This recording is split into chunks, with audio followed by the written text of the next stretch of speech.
السلام عليكم ورحمة الله وبركاته.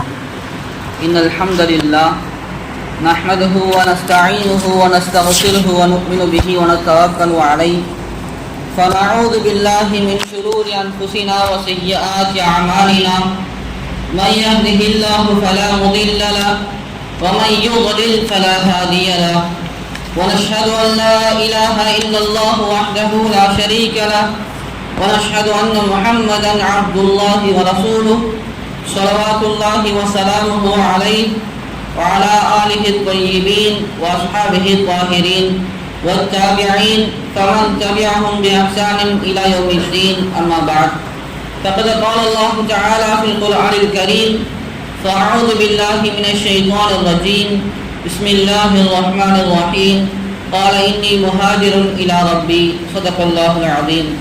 وقال نبينا صلى الله عليه وسلم المهاجر من هجر ما نهى الله عنه أو كما قال صلى الله عليه وسلم. புகழும் புகழ்ச்சியும் ஏக வல்லவமான அல்லாஹுக்கே உரித்தாகட்டுமாக.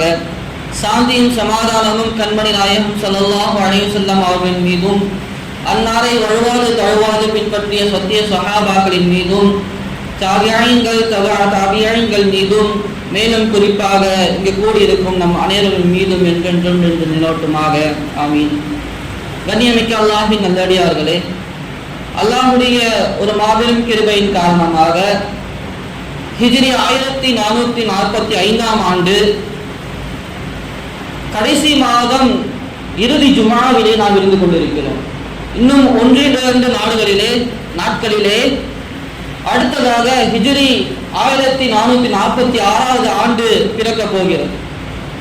இந்த ஆண்டின் இறுதியிலே நாம் இருந்து கொண்டிருக்கிறோம். கண்ணியமிக்கவர்களே, இந்த உலகத்திலே எத்தனையோ நாடுகளில் எத்தனையோ மதத்தை பின்பற்றக்கூடிய நபர்களிடத்தில் எத்தனையோ வகையான கேலண்டர்கள் பின்பற்றப்பட்டு கொண்டிருக்கின்றன. ஒவ்வொரு நபர்களும் ஒவ்வொரு விஷயத்தை அடிப்படையாக வைத்துக் கொண்டு அவர்களுக்கென சில மாதங்களை வகுத்துக் கொண்டு சில வருடங்களை பின்பற்றி வருகிறார்கள். அதிலே நமக்கு தெரிஞ்சது ஆங்கில காலண்டர் ஒன்று இருக்கு. அதே மாதிரி தமிழர்கள் தங்களது வருடங்களை என்ன செய்கிறார்கள், கணக்கிட்டு வருகிறார்கள். அதுபோன்று நமது இஸ்லாமியர்களுக்காக ஒரு இஸ்லாமிய கேலண்டர் வேண்டும் என்பதற்காக உமர் ரலியல்லாஹு அன்ஹு அவர்கள் ஆலோசனை செய்கிறார்கள். உமர் ரலியல்லாஹு அன்ஹு அவருடைய காலத்திலே அவருடைய ஆட்சியிலே ஒரு அரசாங்கத்திலிருந்து ஒரு அரசரிடத்திலிருந்து ஒரு கடிதம் வருகிறது. அந்த கடிதத்திலே தேதி குறிப்பிடப்படவில்லை, அந்த கடிதத்திலே மாதம் குறிப்பிடப்படவில்லை, வருடமும் குறிப்பிடப்படவில்லை. அப்ப எந்த நேரத்துல இந்த கடிதம் எழுதப்பட்டுச்சு? பல வருஷத்துக்கு முன்னாடி எழுதப்பட்ட கடிதமா இல்ல சமீபமா எழுதப்பட்ட கடிதமா என்பதாக அவங்களுக்கு தெரியல. எனவே ஒரு ஆலோசனையை கூட்டுறாங்க, அமைச்சர்களை கூட்டுறாங்க, சஹாபாக்களை கூட்டி ஒரு ஆலோசனை செய்கிறார்கள், மஷூரா செய்கிறார்கள். அதிலே எந்த மாதத்தை நாம் இஸ்லாமிய வருடத்தின் முதல் மாதமாக நாம் நிர்ணயிக்க வேண்டும் என்பதாக ஒரு ஆலோசனை செய்கிறார்கள். அப்பொழுது ஒவ்வொரு சஹாபாக்களும் ஒவ்வொரு அபிப்பிராயத்தை கூறிக்கொண்டு வருகிறார்கள். சில சஹாபாக்கள் கூறினார்கள், நபி ஸல்லல்லாஹு அலைஹி வஸல்லம் அவர்கள் பிறந்தது ரபியுல் அவ்வல் மாதமாக இருக்கிறது, நபி அவர்கள் ஹிஜ்ரத் செய்தது ரபியுல் அவ்வல் மாதமாக இருக்கிறது, நபி ஸல்லல்லாஹு அலைஹி வஸல்லம் அவர்கள் மரணித்ததும் ரபியுல் அவ்வல் மாதமாக இருக்கிறது. எனவே அதையே நீங்கள் ஹிஜ்ரி வருடத்தின் முதல் மாதமாக நீங்கள் முடிவு செய்து விடுங்கள் என்பதாக கூறுகிறார்கள். இரண்டாவதாக உஸ்மான் ரலியல்லாஹு அன்ஹு அவர்கள் எழுந்து முஹர்ரம் மாதத்தை நீங்கள் இஸ்லாமிய மாதத்தின் முதல் மாதமாக நீங்கள் நிர்ணயிங்கள் என்பதாக அதற்கென்று சில காரணங்களை அவர்கள் கூறுகிறார்கள். இறுதியாக உமர் ரலியல்லாஹு அன்ஹு அவர்கள் முஹர்ரம் மாதத்தை இஸ்லாமிய வருடத்தின் முதல் மாதமாக அந்த மஷூராவிலே முடிவு செய்து விடுகிறார்கள். இரண்டாவதாக நாம் ஆண்டை எப்படி கணக்கிடுவது, இஸ்லாமிய ஆண்டை எப்படி கணக்கிடுவது? கிறிஸ்துவர்கள் ஈசா அலைஹிஸ்ஸலாம் அவர்கள் பிறந்ததை வைத்து கிபி என்று ஒரு ஆண்டை துவங்கியிருக்கிறார்கள். நாம் எதை வைத்து ஒரு ஆண்டை துவங்குவது என்பதாக ஒரு ஆலோசனை செய்யும் போது பல சஹாபாக்கள் பல மஷூராக்களை கொடுக்கிறார்கள்.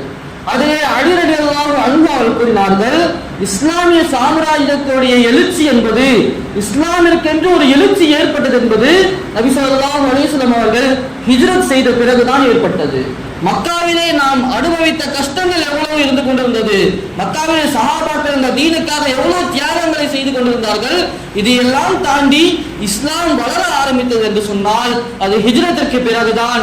எனவே ஹிஜ்ரத்திலிருந்து ஹிஜ்ரத் நபி அவர்கள் எப்பொழுது செய்தார்களோ அதிலிருந்து இந்த வருடத்தை ஆரம்பியுங்கள் என்பதாக கூறினார்கள். எனவேதான் ஹிஜ்ரி என்பதாக இந்த வருட கணக்கு ஆண்டாடாங்க நபி ஸல்லல்லாஹு அலைஹி வஸல்லம் அவர்கள் ஹிஜ்ரத் செய்ததிலிருந்து இன்று வரை வந்து கொண்டே இருக்கிறது. கண்ணியமிக்கவர்களே, இந்த சமயத்திலே நாம் சில விஷயங்களை சிந்தித்து பார்க்க கடமைப்பட்டிருக்கிறோம். கண்ணியமிக்கவர்களே, இன்று நாம் எல்லாம் இஸ்லாத்தை ஏற்றுக்கொண்டு எவ்வளவு சுகமாக வாழ்ந்து கொண்டிருக்கிறோம். இன்று நம்ம தொழுகிறது கூட, ஜும்மாவுடைய தொழுகிறது கூட ஒரு ஏசி போட்ட பள்ளியில் நம்ம தொழுதுட்டு இருக்கோம், ஒரு மேட்டு போட்ட பள்ளியில தொழுதுட்டு இருக்கோம்.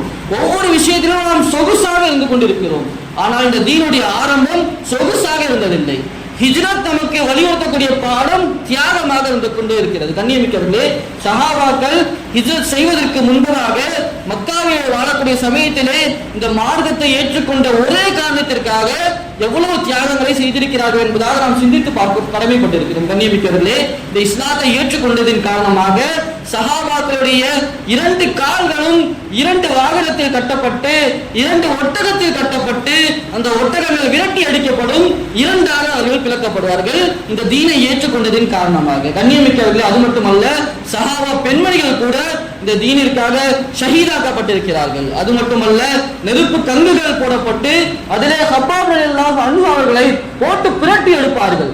நெருப்பு கங்கை போட்டு அதிலே அவர்களை படுக்க வைத்து பிரட்டி எடுப்பார்கள். அவர்கள் முதுகிலிருந்து வரக்கூடிய ரத்தத்தின் காரணமாக அந்த நெருப்பு கண்களே அணிந்து விடும் என்பதாக பதிவு செய்யப்பட்டிருக்கிறது. இந்த தீன் இருக்கிறதே இந்த தியாகத்தின் அடிப்படையில் தான் வந்திருக்கிறது. நாம் சிந்தித்து பார்க்க வேண்டும். சாதாரண முறையில் இந்த தீன் நம்மிடத்திலே வரவில்லை. நாம் இந்த தீனிற்காக என்னென்ன தியாகங்களை இன்று செய்து கொண்டிருக்கிறோம். கண்ணியமிக்கவர்களே, இந்த ஹிஜ்ரத்துடைய பாடத்திலே முதலாவதாக உலமாக்கள் நமக்கு கூறி காட்டுவது, நீங்கள் அல்லாஹ்வுடைய மார்க்கத்திற்காக, அல்லாஹ்வுடைய கட்டளைக்காக தியாகங்களை செய்தீர்கள் என்று சொன்னால் அல்லாஹ்வுடைய மறைமுகமான உதவிகள் உங்களுக்கு கிடைக்கும். சஹாபாக்கள் அல்லாஹ்வுடைய கட்டளைக்காக தியாகங்களை செய்தார்கள். தங்களது உயிர்களை தியாகங்களை செய்தார்கள், தங்கள் பொருள்களை தியாகங்கள் செய்தார்கள், தங்களது நேரத்தை தியாகங்கள் செய்தார்கள். இந்த தியாகத்தின் பரக்கத்தால் அல்லாஹ் தஆலா அல்லாஹ்வின் புறத்திலிருந்து மறைமுகமான உதவியை சஹாபாக்களுக்கு உலகத்திலே வழங்கி காட்டினார். பத்ருடைய போர்க்களத்தை நாம் கேள்விப்பட்டிருப்போம். வெறும் 313 சஹாபாக்கள், வெறும் 313 சஹாபாக்கள். எதிரிகள் 1000க்கு மேற்பட்ட நபர்கள் இருக்கிறார்கள். எதிரிகள் எல்லாம் போர் புரிய வேண்டும் என்பதற்காக ஆயுதங்களை கொண்டு வந்தார்கள். சஹாபாக்கள் ஒரு வணிக கூட்டத்தை தடுக்க வேண்டும் என்பதற்காக சாதாரண முறையிலே சென்றிருந்தார்கள். சரியான ஆயுதங்கள் இல்லை சஹாபாக்கள் இடத்திலே, சரியான வாகனங்கள் இல்லை சஹாபாக்கள் இடத்திலே. அவர்கள் சென்ற ஒரே காரணம் அல்லாஹ்வுடைய கட்டளை வந்து விட்டது. அல்லாஹ்வுடைய கட்டளை, அல்லாஹ்வுடைய தீனுக்காக நாங்கள் தியாகம் செய்ய வேண்டும் என்ற அடிப்படையிலே பத்ருடைய சஹாபாக்கள் என்ன செய்தார்கள்? அல்லாஹ்வுடைய கட்டளைக்காக எல்லாவற்றையும் விட்டு சென்றார்கள். அந்த தியாகத்தின் பரக்கத்தால் அல்லாஹ் தஆலா மறைமுகமான முறையிலே மலக்குமார்களை இறக்கி அல்லாஹ் தஆலா உதவி செய்தார். எதிரிகளுடைய கண்ணுக்கு சஹாபாக்கள் சொற்ப நபர்களாக இருந்தாலும் கூட எதிரிகளுடைய கண்ணுக்கு அல்லாஹ் தஆலா சஹாபாக்களுடைய எண்ணிக்கையை பன்மடங்காக ஆக்கி காட்டினார். காரணம், மலக்குமார்களுடைய வருகை இருந்தது. மலக்குமார்களை இறக்கி அல்லாஹ் தஆலா உதவி செய்தான். நாம் அல்லாஹ்வுடைய தீனுக்காக தியாகங்களை மேற்கொண்டுமேயானால் அல்லாஹ் தஆலாவுடைய மறைமுகமான உதவியை நிச்சயமாக நமது வாழ்க்கையிலே பார்ப்போம். நபி இப்ராஹிம் அலைஹிஸ்ஸலாம் அவர்களை பற்றி கூறுவார்கள், அவர்கள் வாழ்க்கை முழுவதும் தியாகங்களாக நிரம்பியிருந்தது. எல்லா விஷயத்தையும் தியாகம் செய்தார்கள். மனைவி மக்களை விட வேண்டுமா? அல்லாஹ்வுடைய கட்டளையா? விட்டார்கள். பிள்ளையை அறுக்க வேண்டுமா? தயாரானார்கள். எல்லா விஷயத்திற்கும் அல்லாஹ்விற்காக நெருப்பிலே நான் விட வேண்டுமா? அதற்கும் தயாரானார்கள். அல்லாஹ்வுடைய மார்க்கத்திற்காக நாம் தியாகங்களை செய்ய ஆரம்பித்து விட்டோம் என்று சொன்னால் அல்லாஹ்வுடைய மறைமுகமான உதவி ஒவ்வொரு முஸ்லிமுக்கும் கிடைக்க ஆரம்பித்து விட்டது. கண்ணியமிக்கவர்களே, இன்று இந்த அல்லாஹ்வுடைய மறைமுகமான உதவியை விட்டும் இந்த உம்மத், இந்த சமுதாயத்தில் இருக்கக்கூடிய நாம் மிகவும் தூரமாக இருந்து கொண்டிருக்கிறோம். காரணம், நாம் சொகுசாக வாழ்ந்து கொண்டிருக்கிறோம். கண்ணியமிக்கவர்களே, நாம் சிந்தித்து பார்க்க வேண்டும். நம்மால் காலையில் ஃபஜ்ருடைய தொழுகை தொழுவதற்காக தூக்கத்தை கூட தியாகம் செய்ய முடிவதில்லை. ஒவ்வொரு ஃபர்லுடைய தொழுகையை நிறைவேற்றுவதற்காக கூட நம்மால் தியாகங்களை செய்ய முடியவில்லை. ஆனால் சஹாபாக்கள் நபியுடைய ஒவ்வொரு கட்டளையை பின்பற்றுவதற்கும், நபியுடைய ஒவ்வொரு செயலை, சுன்னத்தை, அது சிறிய விஷயமாக இருந்தாலும் சரி, அதற்காக தியாகங்களை செய்து காட்டினார்கள். கண்ணியமிக்கவர்களே, இந்த ஹிஜ்ரத் நமக்கு கூறக்கூடிய முதலாவது பாடம், நாம் அல்லாஹ்வுடைய கட்டளைக்கு முக்கியத்துவம் கொடுத்து அல்லாஹ்வுடைய தீனுக்காக பாடுபட வேண்டும், அல்லாஹ்வுடைய தீனுக்காக தியாகங்களை மேற்கொள்ள வேண்டும். அது நமது செல்வத்தின் மூலமாக இருந்தாலும் சரி, நம் உடல் ஆற்றலாக இருந்தாலும் சரி, செயல்களாக இருந்தாலும் சரி, சொல்லால் இருந்தாலும் சரி, நாம் அல்லாஹ்விற்காக தியாகங்களை செய்ய ஆரம்பிக்க வேண்டும் என்று சொன்னால் அல்லாஹ்வுடைய மறைமுகமான உதவியை நிச்சயமாக, சத்தியமாக நம்ம கண் முன்னால் பார்ப்போம். இரண்டாவதாக உலமாக்கள் கூறுகிறார்கள், இந்த ஹிஜ்ரத் நமக்கு உணர்த்தும் பாடங்களில் இரண்டாவது பாடம் ஒரு நல்ல நண்பன் எப்படி இருக்க வேண்டும் என்பதாக இந்த ஹிஜ்ரத் நமக்கு உணர்த்துகிறது. காரணம், அபூபக்கர் ரலியல்லாஹு அன்ஹு அவர்கள் எந்த ஒரு சமயத்திலும் கூட தனது நண்பரான நபி ஸல்லல்லாஹு அலைஹி வஸல்லம் அவர்களை ஒரு சிரமத்தில் கூட விட்டுவிட மாட்டார்கள். முழுவதுமாக அவருக்காக, நபி ஸல்லல்லாஹு அலைஹி வஸல்லம் அவர்களுக்காக முழு வாழ்க்கையும் அர்ப்பணித்தார்கள் அபூபக்கர் ரலியல்லாஹு அன்ஹு அவர்கள். ஒரு நண்பன் எப்படி இருக்க வேண்டுமா, அபூபக்கர் ரலியல்லாஹு அன்ஹு அவர்களை நாம் காண வேண்டும். கண்ணியமிக்கவர்களே, உலமாக்கள் கூறி காட்டுவார்கள், நபி ஸல்லல்லாஹு அலைஹி வஸல்லம் அவர்களுக்கு எத்தனையோ உறவினர்கள் இருந்தார்கள். இருந்தாலும் கூட இந்த ஹிஜ்ரத் பயணத்திற்காக அல்லாஹ் தஆலா அவர்களது நண்பனை தான் தேர்ந்தெடுத்தான், அபூபக்கர் ரலியல்லாஹு அன்ஹு அவர்களாக. கண்ணியமிக்கவர்களே, காரணம் அவர்கள் நபி ஸல்லல்லாஹு அலைஹி வஸல்லம் மீது வைத்த நேசம், அந்த நட்பின் காரணமாக தனது எல்லா செல்வத்தையும் தியாகம் செய்தார்கள், தனது எல்லா விஷயத்தையும் அவர்கள் தியாகம் செய்து காட்டினார்கள். கண்ணியமிக்கவர்களே, இது போன்றுதான் ஒரு நல்ல நண்பன் இருக்க வேண்டும். அதன் காரணமாக தான் அல்லாஹ் தஆலா இந்த ஹிஜ்ரத்துடைய பயணத்திற்கு நபியுடைய உறவினர்களை கூட தேர்ந்தெடுக்காமல் ஒரு நல்ல நண்பனாக இருந்த அபூபக்கர் ரலியல்லாஹு அன்ஹு அவர்களை தேர்ந்தெடுத்து காட்டினான். கண்ணியமிக்கவர்களே, அலி ரலியல்லாஹு அன்ஹு அவர்களை பற்றி நமக்கு தெரியும், மிகப்பெரிய வீரர் அவர்கள். போர்க்களத்தில் அலி ரலியல்லாஹு அன்ஹு அவர்கள் இறங்கிவிட்டார்கள் என்று சொன்னால் மிகப்பெரிய வீர தீர செயல்கள் அங்கே நடைபெறும். அப்படிப்பட்ட அலி ரலியல்லாஹு அன்ஹு அவர்களை சென்று கேட்கிறார்கள், மக்களிலேயே மிகவும் வீரமான நபராக நீங்கள் யாரை காண்கிறீர்கள், உங்களுக்கு தெரிந்த மிகப்பெரிய வீரர் யார் என்பதாக அலி ரலியல்லாஹு அன்ஹு அவர்கள் கேட்கிறார்கள். அப்போது அலி ரலியல்லாஹு அன்ஹு சொன்ன வார்த்தை, நான் எங்கள் சஹாபாக்களிலேயே மிகப்பெரிய வீரராக நாங்கள் பார்த்தது அபூபக்கர் சித்திக் ரலியல்லாஹு அன்ஹு அவர்களை பற்றி தான்.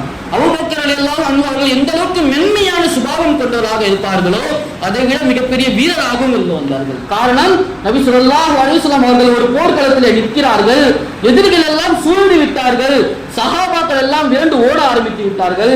அந்த சமயத்தில் கூட தனது தோழனான, தனது நண்பனான நபி ஸல்லல்லாஹு அலைஹி வஸல்லம் அவர்களை பாதுகாக்க வேண்டும் என்பதற்காக வாளை உருவிக்கொண்டு நபி அவர்களை சுற்றி சுற்றி வந்து எதிரிகளை விரட்டி அடித்துக் கொண்டிருந்தார்கள்.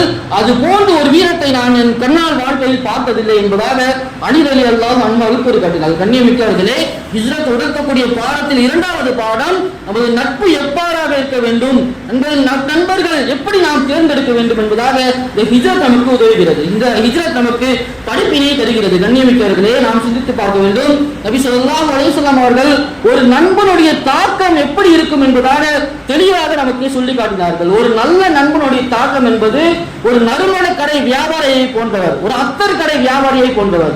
ஒருவர் கடை முழுவதும் அத்தரை வைத்திருக்கிறார், அவருடன் நாம் நட்பு பாராட்டுகிறோம் என்று சொன்னால், நட்பு கொள்கிறோம் என்று சொன்னால் அவரிடத்திலே சென்று நாம் பேசுவோம். ஒன்று அவரிடத்திலிருந்து நறுமணத்தை வாங்கி வருவோம், அத்தரை ஒன்று வாங்கி வருவோம். இல்ல அந்த கடைக்குள்ள சென்றதால் அந்த அத்தருடைய மனமாவது நம் மீது ஒட்டி கொள்ளும். கண்ணியமிக்கவர்களே, இது போன்றுதான் நல்ல நண்பர்கள். ஒரு நல்ல நண்பனுடன் நாம் சேருகிறோம் என்று சொன்னால் அவனின் காரணமாக நமக்கு நலவுகள் ஏற்படும். அவன் செய்யக்கூடிய செயலை பார்த்து நாமும் நல்ல செயல்களை செய்ய வேண்டும் என்ற ஆர்வம் நமக்கு பிறக்கும். இல்லையே குறைந்ததும் குறைந்தபட்சம் ஒரு நல்ல நண்பனை நாம் நண்பனாக தேர்ந்தெடுத்து விட்டோம் என்று சொன்னால் நாளை மறுமையிலே அவனுக்கு நமக்காக சிபாரிசு செய்யக்கூடிய நபராக ஆகிவிடுவார். கண்ணியமிக்கவர்களே, உலமாக்கள் கூறுவார்கள், நீங்கள் அதிகமாக நல்ல நண்பர்களை தேர்ந்தெடுத்துக் கொள்ளுங்கள். நல்ல நண்பர்களை, நன்மையான அல்லாஹ்வுடைய அடியார்களாக அல்லாஹ்விற்கு நெருக்கமாக இருக்கக்கூடிய நல்ல நண்பர்களிடத்தில் அதிகமாக பழகுங்கள், அதிகமான நண்பர்களை ஏற்படுத்திக் கொள்ளுங்கள். காரணம் என்னவென்று தெரியுமா? நாளை ஒவ்வொரு முஃமினுக்கும் அல்லாஹ் தஆலா சிபாரிசு செய்யக்கூடிய வாய்ப்பை தருவார். நபிமார்கள் சிபாரிசு செய்வார்கள், எல்லாரும் சிபாரிசு செய்து முடித்த பிறகு குர்ஆன் சிபாரிசு செய்யும், அமல்கள் சிபாரிசு செய்யும், எல்லாரும் சிபாரிசு செய்த பிறகு அல்லாஹ் தஆலா முஃமின்களுக்கும் சிபாரிசு செய்யக்கூடிய வாய்ப்பை தருவான். எனவே நல்ல நண்பர்களை நீங்கள் அதிகமாக தேர்ந்தெடுத்துக் கொள்ளுங்கள். அவருடைய அமலை நீங்கள் பின்பற்றவில்லை என்றாலும் கூட உங்கள் மீது இருக்கக்கூடிய பிரியத்தின் காரணமாக நாளை மறுமையில் அவர் உங்களுக்காக சிபாரிசு செய்வார் என்பதாக நபி ஸல்லல்லாஹு அலைஹி வஸல்லம் அவர்கள் கூறியதாக அந்த ஹதீஸோட விளக்கத்தில் உலமாக்கள் கூறி காட்டுகிறார்கள். கண்ணியமிக்கவர்களே, நாம் நண்பர்களை தேர்ந்தெடுக்கக்கூடிய சமயத்திலே எப்படி இருக்க வேண்டும்? நபி ஸல்லல்லாஹு அலைஹி வஸல்லம் அவர்கள் சொன்னார்கள், சிறந்த நண்பர் என்ற கேட்டகரியில் அல்லாஹ்விடத்தில் யார் சிறந்தவர் என்று தெரியுமா? உங்களது நண்பனுக்கு நீங்கள் உண்மையாக இருங்கள்.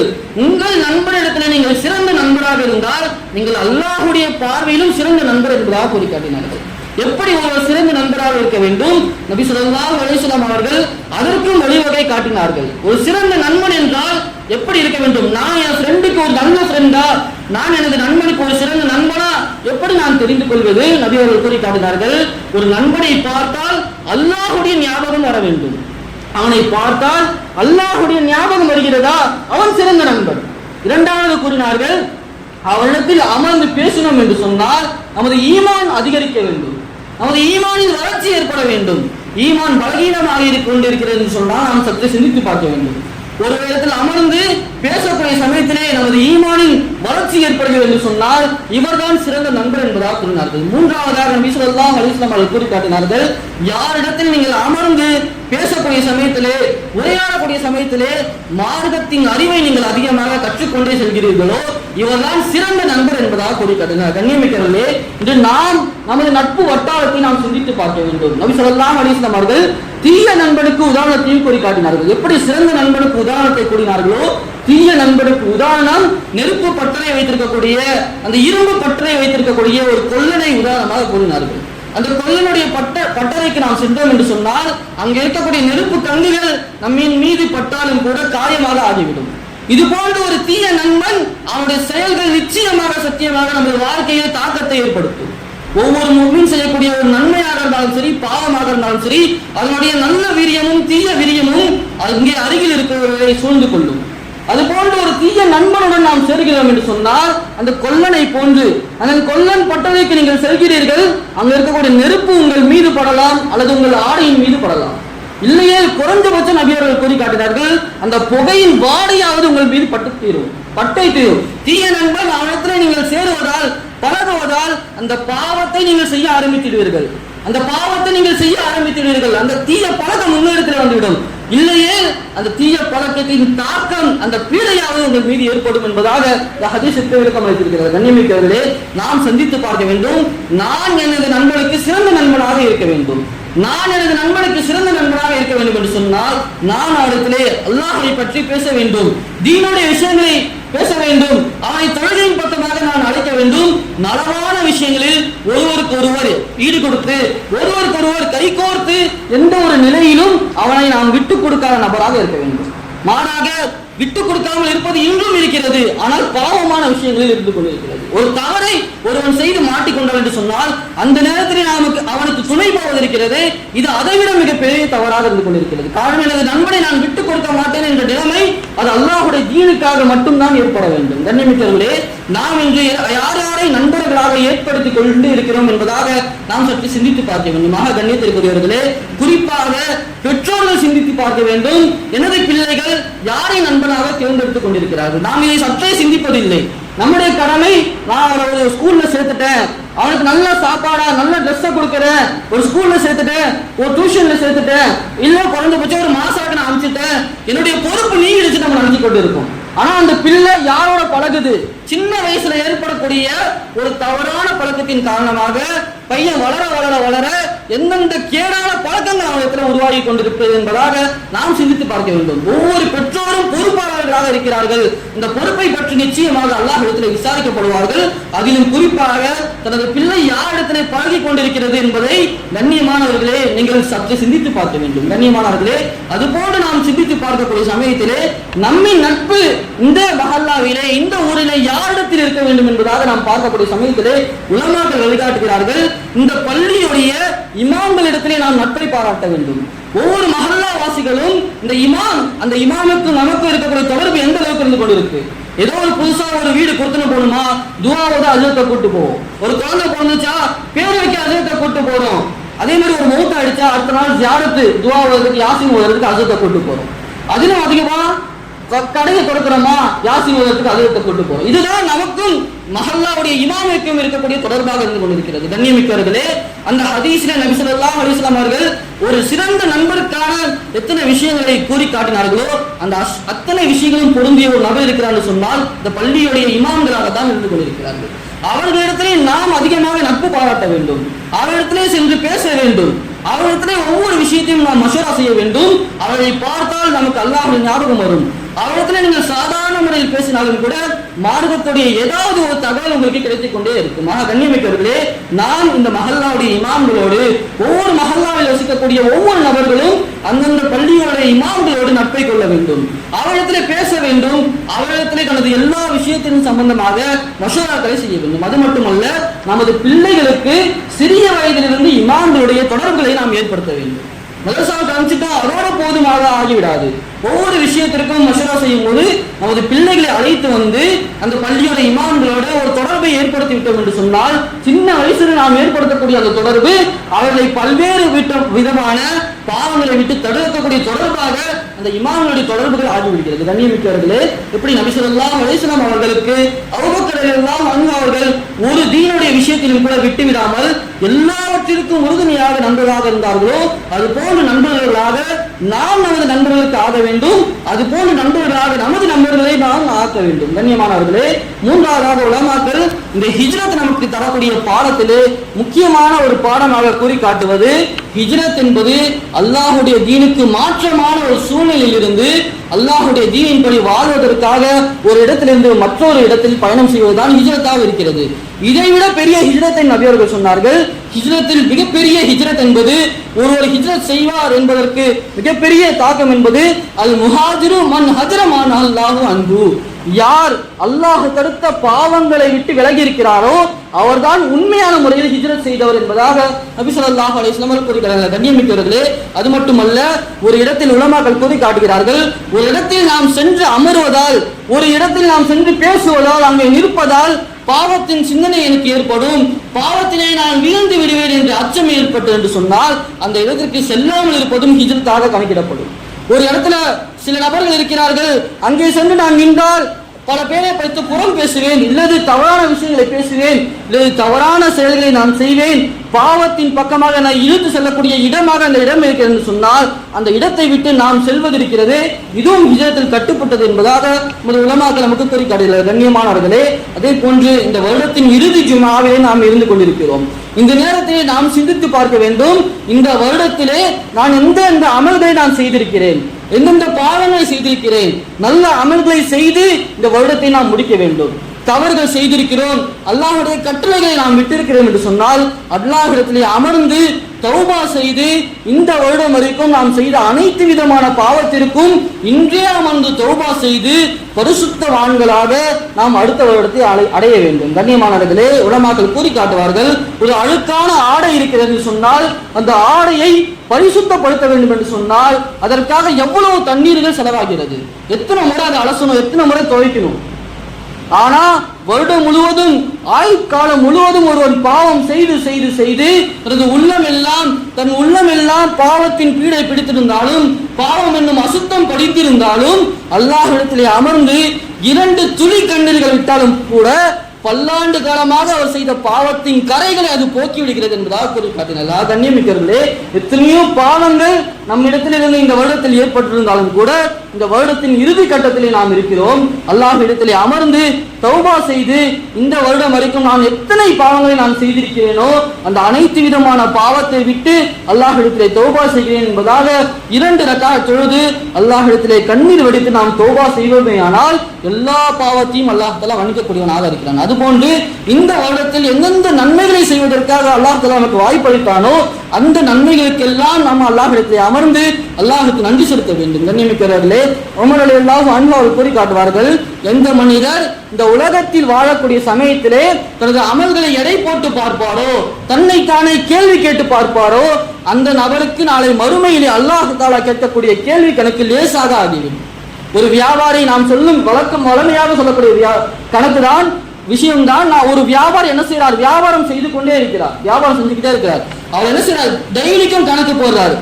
இன்னைக்கு எவ்வளவு நஷ்டமாச்சு, எனக்கு இன்னைக்கு எவ்வளவு லாபம் கிடைச்சிச்சு, இப்படி ஒரு தினமும் கணக்கு போட்டு கொண்டே இருந்தார் என்று சொன்னால் ஒரு நாள் 10 ரூபா நஷ்டமானா அடுத்த நாள் அந்த 10 ரூபா நஷ்டத்தை எப்படி லாபமா மாற்றலாம் என்பதாக அவர் என்ன செய்வார், முடிவு எடுப்பார், அதற்கான வழியை கையாளுவார். அதை விட்டு ஒருவர் கேள்வி கணக்கு இல்லாமல், ஒருவர் கணக்கு போடாமல் வருட கணக்காக வந்த வரைக்கும் லாபம் போகணும்னு வியாபாரம் செஞ்சுக்கிட்டே போனார்னு சொன்னா அவருக்கு ஒரு பெரிய நஷ்டம் ஏற்படும் போது அவரால் ஈடுகட்ட முடியாததாக ஆகிவிடும். அதே போன்றுதான் நாம் இந்த உலகத்தில் வாழக்கூடிய சமயத்திலே நமது அமல்களை நாம் கேள்வி கேட்டுக்கொண்டே வாழ்கிறோம் என்று சொன்னால், இன்றைக்கு ஒரு பாவம் செய்து விட்டேனா உடனடியாக இன்றைய அந்த பாவத்திற்கு நான் தௌபா செய்துவிட்டு நாளைக்கு நல்ல அமல் செய்ய வேண்டும் என்ற உறுதியை நாம் எடுப்போம். இது போன்று ஒவ்வொரு நாளும் நமது அமல்களை சரி செய்து கொண்டே வருவோம். இன்று பாவம் செஞ்சேனா நைட்டே தௌபா செஞ்சிருவேன், இன்னைக்கு ஒரு நன்மை செஞ்சேனா அல்லாஹுக்கு நான் நன்றி செலுத்துவேன், இப்படி ஒவ்வொரு அடியாரும் ஒவ்வொரு நாளும் நமது அமல்களை சீர்தூக்கி பார்க்க வேண்டும். அது போன்று எப்படி ஒரு வியாபாரி ஒவ்வொரு நாளும் கணக்கு பார்த்து கடைசி வருஷத்துல கணக்கு பார்க்கிறாரோ, ஒரு வருஷத்துடைய முடிவுல கணக்கு பார்க்கிறாரோ, இந்த வருஷத்துடைய முடிவுல நமது அமல்களுடைய கணக்கை நாம் பார்க்க வேண்டும். இந்த வருஷத்துல நான் எத்தனை நோன்புகளை நோற்றேன், என்னுடைய கையிலிருந்து சதக்காக்களாக அல்லாஹ்விற்காக நான் எவ்வளவு செலவழித்திருக்கிறேன், செல்வந்தனாக இருக்கிறேனா, இந்த வருடத்துடைய ஜக்காத்தை நான் நிறைவேற்றி விட்டேனா, ஒவ்வொரு விஷயத்தையும் நாம் கணக்கு போட்டு பார்க்க வேண்டும். எவ்வளவு பாவம் செய்தோமோ அந்த பாவத்திற்கு முழுமையாக நாம் தௌபா செய்ய வேண்டும். கண்ணியமிக்கவர்களே, இது போன்று நல்ல அமல்களை செய்து இந்த வருடத்தை பாவத்தை விட்டு பாவங்கள் செய்திருந்தால் அதற்கு தௌபா செய்து அல்லாஹும் அந்த தௌபாவை ஏற்றுக்கொண்டு நம் பாவங்களை மன்னித்து வரக்கூடிய ஆண்டில் இன்ஷா அல்லாஹ் நல்ல அமல்களை நான் புரிவேன், பாவத்தை விட்டு தவிர்ந்திருப்பேன் என்ற ஒரு எண்ணத்துடன் அல்லாஹுடைய பொருத்தத்தை பெறக்கூடிய ஒரு மக்களாக அல்லாஹ் தஆலா நம்மை ஆக்கி நாளை ஜன்னத்துல் ஃபிர்தௌஸ் என்பதாக சொல்லக்கூடிய உயர்தரமான சொர்க்கத்திலே நம் அனைவரையும் அல்லாஹ் தஆலா ஒன்றாக்கி அருள் புரிவானாக. வாஹிரு தஅவானா அல்ஹம்துலில்லாஹி ரப்பில் ஆலமீன். அஸ்ஸலாமு அலைக்கும் வரஹ்மத்துல்லாஹி வபரகாத்துஹு.